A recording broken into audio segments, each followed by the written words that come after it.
The text we'll be reading this week is called Brave Irene by William Steig. And as you guys know, we've been talking about the powerful force that the wind has. And this book shows us all about what the powerful wind can do. And also it also goes into Irene's feelings and how she responded to the wind. So let's read Brave Irene. It has some incredible vocabulary in it too that we'll be learning. Mrs. Bobbin, the dressmaker, was tired and had a bad headache, but she still managed to sew the last stitches in the gown she was making. "It's the most beautiful dress in the whole world," said her daughter Irene. "The Duchess will love it." "It is nice," her mother admitted, "but Dumpling, it's for tonight's ball, and I don't have the strength to bring it. I feel sick."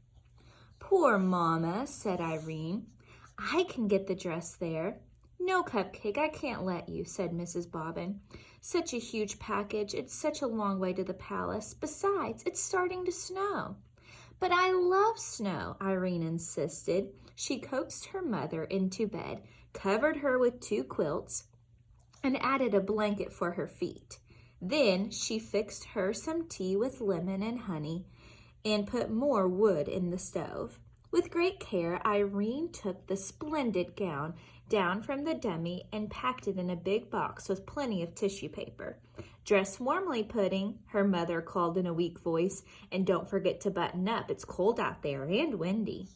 Irene put on her fleece-lined boots, her red hat and muffler, her heavy coat, and her mittens. She kissed her mother's hot forehead 6 times.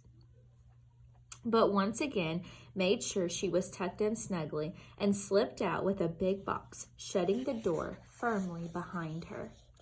It was really cold outside, very cold. The wind whirled like falling snowflakes about, this way, that way, and into Irene's squinting face. She set out on an uphill path to Farmer Bennett's sheep pasture. By the time she got there, the snow was up to her ankles, and the wind was worse. It hurried her along and made her stumble. Irene resented this. The box was problem enough. "Easy does it," she cautioned the wind, leaning back hard against it. By the middle of the pasture, the flakes were falling thicker. Now the wind drove Irene along so rudely she had to stop, hop, skip, and go, helter-skeltering over the knobbing ground. Cold snow shifted into her boots and chilled her feet. She pushed out her lip and hurried on. This was an important errand. When she reached Apple Road, the wind decided to put on a show. It ripped branches from trees and flung them about, swept up and scattered the fallen snow, got in front of Irene to keep her from moving ahead. Irene turned around and pressed backwards. "Go home," the wind squalled. "Irene, go home." "I will do no such thing," she snapped. "No such thing, you wicked wind." "Go home," the wind yodeled. "Go home," it shrieked, or else. For a short second, Irene wondered if she shouldn't heed the wind's warning. But no, the gown had to be delivered to the Duchess. The wind rustled her for the package, whooped it, twisted it, shook it, snatched at it. But Irene wouldn't yield. "It's my mother's work," she screamed. Then, oh woe, the box was wrenched from her mitted grasp and sent bumbling along the snow. Irene went after it. She pounced and took hold, but the ill-tempered wind ripped the box open. The ball gown flew out and went waltzing through the powdered air with the tissue paper attendants. Irene clung to the empty box and watched the beautiful gown disappear. How could anything so terribly wrong be allowed to happen? Tears froze on her lashes. Her mother's dear hard work, all those days of measuring, cutting, pinning, and stitching for this, and the poor Duchess. Irene decided she would have to trudge on with just the box and explain everything in person. She went shuffling through the snow. Would her mother understand, she wondered? that it was the wind's fault, not hers? Would the Duchess be angry? The wind was howling like a wild animal. Suddenly, Irene stepped in a hole and fell with a twisted ankle. She blamed it on the wind. "Keep quiet," she scolded. "You've done enough damage already. You've spoiled everything, everything." The wind swallowed up her words. She sat in the snow with great pain, afraid she wouldn't be able to go on. But she managed to get her feet and start moving. It hurt. Home, where she longed to be, where she and her mother would be warm together, was far behind. It got to be closer to the palace, she thought. But where, any place, was all this in the snow? She just couldn't be sure. She plowed on, dragging furrows with her sore foot. The short winter day was almost done. Am I going the right way, she wondered. There was no one around to advise her. Whoever else there was in the snow-covered world was far, far away and safe indoors. Even the animals in their burrows. She went plodding on. Soon night took over. She knew in the dark that the muffled snow was still falling. She could feel it. She was cold and alone in the middle of nowhere. Irene was lost, but she had to keep moving. She'd hoped to come to a house, any house at all, and be taken in. She badly needed to be in someone's arms. The snow was above her knees now. She shoved her way through it, clutching the empty box. She was asking how long a small person could keep this struggle up when she realized it was getting lighter and there was a soft glow coming from somewhere below her. She waddled towards the glow and soon, gazing down a long slope at a brightly lit mansion. It had to be the palace. Irene pushed forward with all her strength and swoosh, trump, she plunged downward and was buried. She had taken off a little cliff. Only her hat and the box in her hands stuck out above the snow. Even if she could call for help, no one would hear her. Her body shook, her teeth chattered. Why not freeze to death, she thought, and let all these troubles in? Why not? She was already buried. And never see her mother's face again? Her good mother who smelled like freshly baked bread?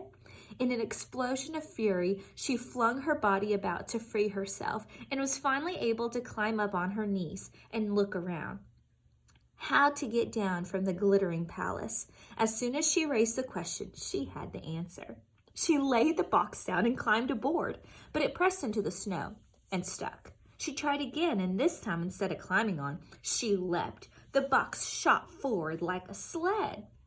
The wind raced after Irene, but couldn't keep up. In a moment, she would be with people again, inside where it's warm. The sled slowed and jerked to a stop on paving stones. The time had come to break the bad news to the Duchess. With the empty box clasped to her chest, Irene stood nervously towards the palace.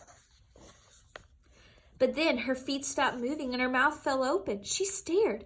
Maybe this was impossible, yet there it was a little way off and over to the right, hugging the trunk of a tree. The beautiful ball gown. The wind was holding it there. "Mama," Irene shouted. "Mama, I found it." She managed somehow, despite the wind's meddling, and to get the gown off the tree and back in the box. And in another moment, she was at the door of the palace. She knocked twice with a big brass knocker. The door opened, and she burst in. She was welcomed by cheering servants and a delirious Duchess. They couldn't believe she had come over the mountain in such a storm. All by herself. She had to tell the whole story, every detail, and she did. Then she asked to be taken right back to her sick mother, but it was out of the question, they said. The road had run over the mountain, wouldn't be clear till morning. "Don't fret, child," said the Duchess. "Your mother is surely sleeping now.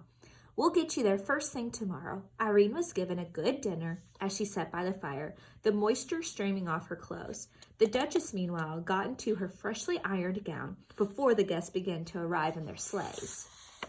What a wonderful ball it was. The Duchess in her new gown was like a bright star in the sky.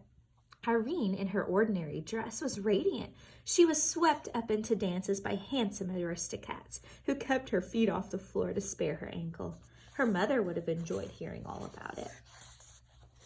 Early the next morning, when snow had long ceased falling, Mrs. Bobbin woke from a good night's rest, feeling much improved. She hurried about and got the fire going in the cold stove. Then she went to look in on Irene. But Irene's bed was empty. She ran to the window and gazed at the white landscape. No one was there. Snow powder fell from the branches of a tree. "Where's my child?" Mrs. Bobbin cried. She whipped on her coat to go out and find her. When she pulled open the door, a wall of drift faced her, but peering over it, she could see a horse-drawn sleigh hastening up the path. And seated on the sleigh between two large footmen was Irene herself, asleep but smiling. Would you like to hear the rest?